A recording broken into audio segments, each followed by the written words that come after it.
Bonjour, mon nom est Louis Belland, je suis partenaire chez Heidrick & Struggles à Londres. Je travaille avec des conseils d'administration et des comités exécutifs pour accélérer leur transition en matière de leadership vers des modèles plus durables. Aujourd'hui, je parle avec Nicolas Sordet, qui est le cofondateur et le CEO d'Afiren, l'une des pépites industrielles françaises qui travaille sur des produits à bas taux de carbone et avec une philosophie d'économie circulaire. Nicolas, bienvenue et merci de passer du temps avec nous aujourd'hui. La première question que j'aurais, Nicolas, serait à propos d'Afiren. Qu'est-ce que c'est exactement et est-ce qu'il est raisonnable de dire qu'Afiren perturbe l'industrie chimique? On est en train de montrer que la chimie verte, d'une certaine façon, est une solution qui est tout à fait possible et plausible pour permettre de remplacer certaines molécules issues normalement de la chimie, et le tout avec un objectif environnemental fort, de réduction à la fois des émissions de CO2, de remplacement des produits pétrosourcés, tout en étant compétitif.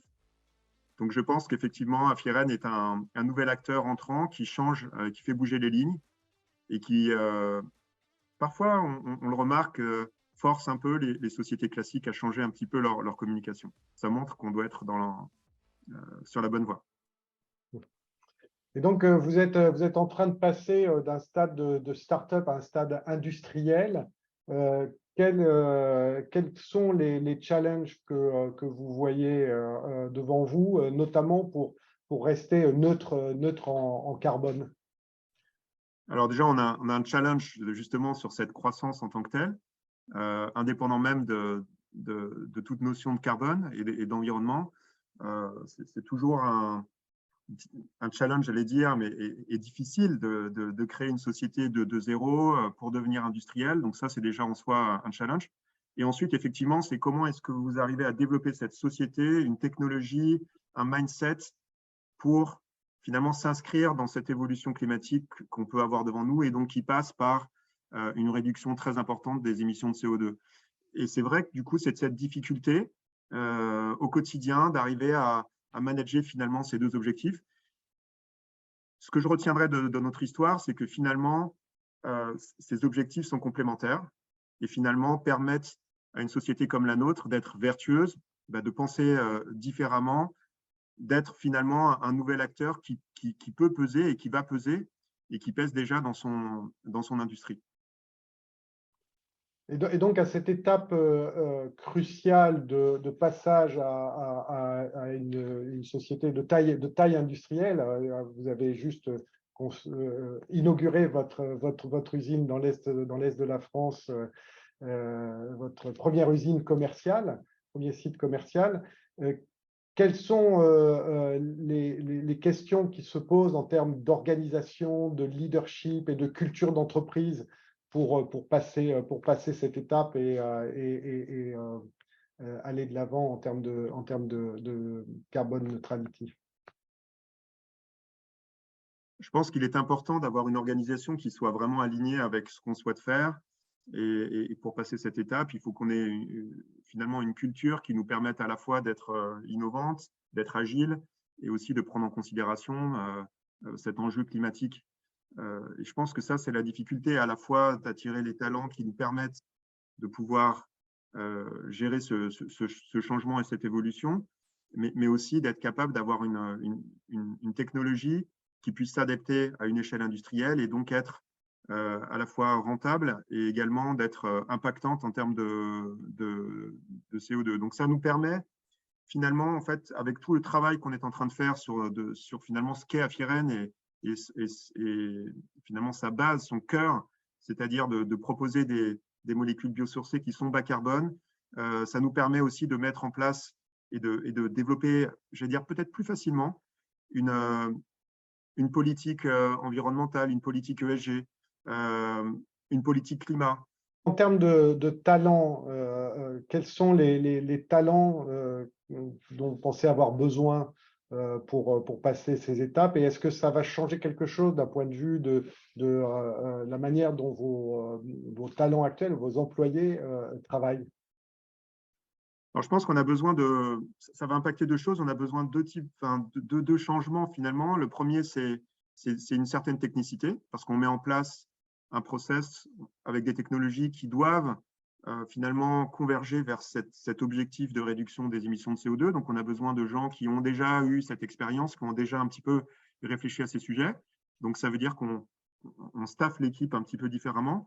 Et puis surtout, l'autre sujet, c'est le mindset. On a besoin d'avoir une équipe qui va penser différemment, qui va être capable aussi de prendre des risques, d'avoir cette confiance-là, de prendre des risques technologiques ou de prendre des risques process pour être capable voilà, de créer quelque chose de nouveau. Cette confiance, elle se travaille, elle s'instaure aussi par rapport à une stratégie, par rapport à un management. Il faut qu'on soit tous alignés et que l'équipe soit dans les meilleures conditions pour être capable de prendre ce risque-là, pour changer finalement la façon de penser, pour être à la fois innovant et en même temps respectueux de l'environnement. J'aurais aimé vous parler de votre board, votre conseil d'administration. Vous avez introduit la société en bourse l'année dernière sur la place de Paris et à cette occasion-là, vous avez renforcé votre board avec votre conseil d'administration avec des administrateurs indépendants. Quel rôle joue le conseil d'administration dans votre stratégie et dans votre route vers la neutralité carbone? Alors déjà, effectivement, la gouvernance, ça fait partie clairement pour moi de la performance d'une société. Je pense qu'un board qui fonctionne bien est plutôt est très important pour une société, surtout de notre taille. Donc, avoir des board members indépendants et notamment un chairman indépendant a beaucoup apporté à notre société. Ça, c'est une certitude. Après, le board a besoin d'être là et d'être en ligne avec la stratégie. Elle a besoin d'être sensible à cette thématique environnementale et de comprendre que finalement, la stratégie qu'on est en train de mettre en place, elle n'est pas court-termiste. Elle a besoin d'avoir un board qui est courageux, de prendre des vraies décisions qui sont parfois pas les décisions basées simplement sur des economics, mais aussi finalement sur une stratégie un petit peu plus moyen terme. Et donc, on a besoin, nous, en tant que dirigeants, d'être supportés, d'avoir un board qui soit sensible à ces sujets pour être capable de supporter cette stratégie et être capable de la pousser avec nous. Et je pense que ça, c'est primordial pour être capable de prendre des bonnes décisions et finalement délivrer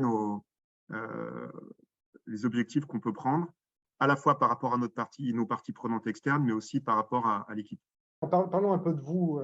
Vous avez créé Afiren en 2012 en venant d'un environnement complètement différent de la finance. Qu'est-ce qui vous a poussé à le faire et qu'est-ce qui vous anime au quotidien aujourd'hui pour faire cette transition? Alors, je dirais que ça s'est fait en deux phases. La première était par rapport à mon job précédent, qui était effectivement dans la finance. Je travaillais à Hong Kong et en fait, malgré la qualité de vie, je ne me sentais plus en ligne et en adéquation avec ce que j'étais en train de faire. C'était du coup pour moi une période un petit peu difficile sur la fin de cette expérience. Et donc, ça m'a forcé à bouger, ça m'a forcé à changer, de chercher un projet qui avait finalement plus de sens. Et la deuxième partie finalement de cette mutation a été le fait de retrouver dans finalement cette aventure Afiren quelque chose auquel je crois. Et du coup, cette transition a été totalement naturelle. Ça n'a pas été une réelle décision, en fait. Ça a été vraiment finalement quelque chose de très calme, j'ai envie de dire, finalement une conviction très forte intérieure que finalement c'était le bon choix à faire. Et pourquoi? Parce que je cherchais vraiment quelque chose qui me permettait d'être en ligne avec mes idées, avec mes convictions, avec ce que je crois, ce dont je suis, ce à quoi je suis sensible. Et donc l'environnement fait partie de ces sujets.